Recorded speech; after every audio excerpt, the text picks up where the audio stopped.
مسعود صاحب، سب سے پہلے تو یہ بتائیے گا کہ امریکی میڈیا یہ دعویٰ کر رہا ہے کہ امریکہ اور ایران کے درمیان جنگ بندی کا جو ابتدائی معاہدہ ہے وہ بہت قریب پہنچ گیا ہے اور اگلے 48 آورز جو ہیں وہ اس حوالے سے بہت اہم پیش رفت ہو سکتی ہے. آپ کی کیا اسیسمنٹ ہے اس حوالے سے؟ آپ کو کیا یہ معاملہ حل ہوتا دکھائی دے رہا ہے؟ معاملے نے تو حل ہونا ہے، لیکن ایک طرف امریکی ذرائع نے اس کی تصدیق کی اور دوسری طرف ایران نے بھی اس کی تصدیق کر دی ہے کہ ان کے پاس ایک 14 نکاتی فارمولا آیا ہے، اس میں ساری کی ساری تجاویز موجود ہیں اور وہ اس کے اوپر غور کر رہے ہیں، اور میرا خیال ہے کہ 24 گھنٹے میں یا 48 گھنٹے میں اس کا وہ جواب دے دیں گے.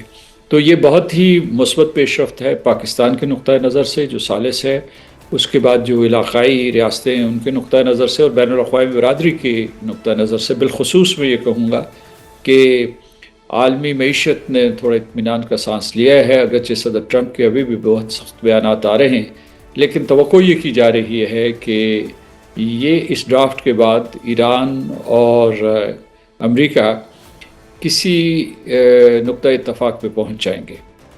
اور سر یہ بھی بتائیے گا کہ ایک طرف جو یو ایس کے وزیر خارجہ ہیں مارکو روبیو، وہ یہ کہتے ہیں کہ ایران کے خلاف امریکہ کا جو آپریشن ایپک فیوری ہے وہ ختم ہو گیا ہے اور امن کو اب ترجیح دی جائے گی. آن دا ادر ہینڈ ٹرمپ صاحب جو ہیں وہ ایران کو دھمکیاں دیتے ہیں اور کہتے ہیں کہ اگر معاہدہ نہ کیا تو مزید شدت کے ساتھ حملوں کا سامنا کرنا پڑے گا. اس تضاد کو آپ کس طرح سے دیکھ رہے ہیں اور اس تضاد سے کیا سمجھ آ رہی ہے؟ میرا خیال ہے کہ وہ ایسا سوچ سمجھ کے کہہ رہے ہیں، اور اس کے بعد اس کو گڈ کاپ بیڈ کاپ وہ کھیل رہے ہیں. یہ مطلب ہے کچھ جو ان کے جو صدر ٹرمپ ہیں وہ سخت بیانات دیتے ہیں، مارکو روبیو ویسے بھی روایتی طور پر زیادہ معتدل بیانات دیتے رہے ہیں، تو وہی سلسلہ جاری ہے. اور دوسرا یہ ہے کہ یہ آخری دباؤ ڈالا جا رہا ہے. مارکو روبیو صاحب نے یہ کہا ہے کہ آپریشن ایپک فیوری وہ ختم ہو گیا ہے اور اب وہ مذاکرات کو ترجیح دیں گے، لیکن آپریشن اکنامک فیوری جو انہوں نے لانچ کیا تھا اور وہ ابھی تک کسی نہ کسی صورت میں جاری ہے، اور امریکہ کی فوجیں بھی ساری کی ساری یہاں موجود ہیں. اور اس کے اوور اینڈ اباو انہوں نے جو ہے پروجیکٹ فریڈم شروع کیا تھا، جس میں خلیج فارس میں جو بھی محبوس جہاز تھے، ٹینکرز تھے، ان کو اور ان کے خاص طور سے 20,000 کے قریب سیلرز، ان کو آزاد کروانے کے لیے یا ان کو وہاں سے نکالنے کے لیے امریکہ نے ایک آپریشن کیا تھا جو اس نے معطل کر دیا ہے. تو میں سمجھتا ہوں کہ اس وقت جو ہے ایک تعطل ہے، یعنی جو بھی ان کی اکنامک اسٹریٹجی تھی امریکہ اور ایران کی، لیکن اس کے ساتھ ساتھ جو ڈپلومیٹک ٹریک ہے اس میں بڑی تیزی سے نقل و حرکت ہو رہی ہے. صحیح. سر ٹرمپ کی اگر ہم بات کر رہے ہیں تو ٹرمپ صاحب یہ جو دھمکیاں دیتے ہیں، جیسے انہوں نے پہلے بھی کہا، ان دھمکیوں کے بعد جو ایرانی قیادت ہے وہ پرووک ہوتی ہے. آج بھی ایرانی صدر نے کہا ہے کہ دھمکیوں کے زیر اثر تو مذاکرات یا جنگ بندی نہیں ہوتی. ہاؤ ڈو یو سی دس کہ کس طرح سے یہ سپوائلر کا کردار ٹرمپ صاحب خود ادا کرتے ہیں، یہ چیز پھر کس طرح سے سیٹل ہوگی؟ ایرانی قیادت سے بھی بڑے سخت بیانات آتے ہیں، ان کی سیاسی قیادت سے بھی، اور جو رہبر اعلیٰ مجتبیٰ خمینی صاحب نے بیان دیا تھا وہ بہت سخت بیان تھا. یہ چند روز پہلے انہوں نے بیان دیا تھا.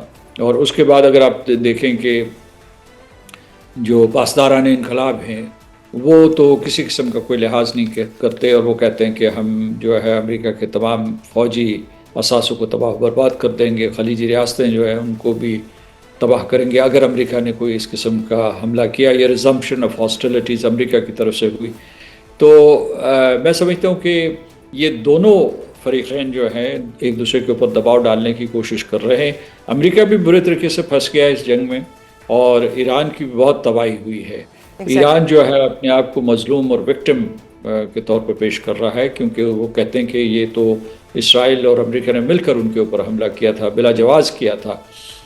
تو ایک طرف یہ ڈائنامکس چل رہی ہیں، دوسری طرف جو ہے diplomacy through the intermediary role of Pakistan وہ بھی بڑی تیزی سے آگے بڑھ رہا ہے. تو سر ان یور اوپینین وکٹم تو ایران ہی نہیں ہوا، کیونکہ ڈیورنگ مذاکرات یو ایس نے حملہ کیا، ابھی مذاکرات چل رہے تھے تو حملہ کر دیا گیا، تو پھر وکٹم تو پھر ایران ہی ہوا.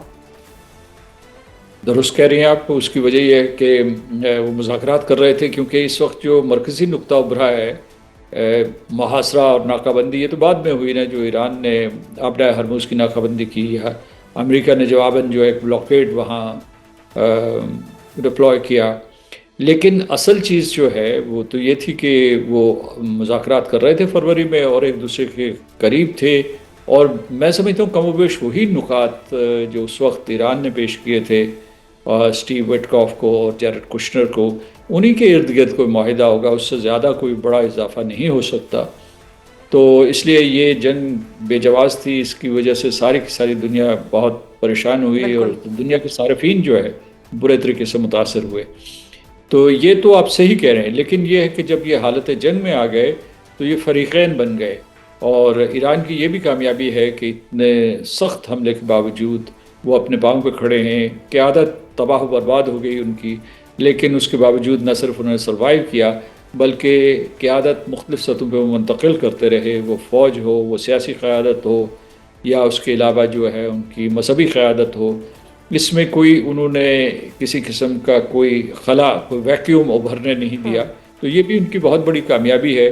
دوسرے یہ ہے کہ ان کا بہت بڑی طاقتوں کے ساتھ مقابلہ تھا، بالخصوص امریکہ سے جو دنیا کی نمبر 1 ملٹری فورس ہے، اور یہ جو اسرائیل ہے یہ خطے کی سب سے طاقتور عسکری طاقت ہے. تو اس لیے ان کا جو ہے ان کا مقابلہ کرنا کوئی آسان کام نہیں تھا. ایران جو برسا برس سے معاشی پابندیوں اور فوجی پابندیوں کی زد میں تھا، اسے ٹیکنالوجی بھی نہیں مل سکتی تھی، اسے جو ہے اس کی معاشی ناکابندی بھی کی ہوئی تھی.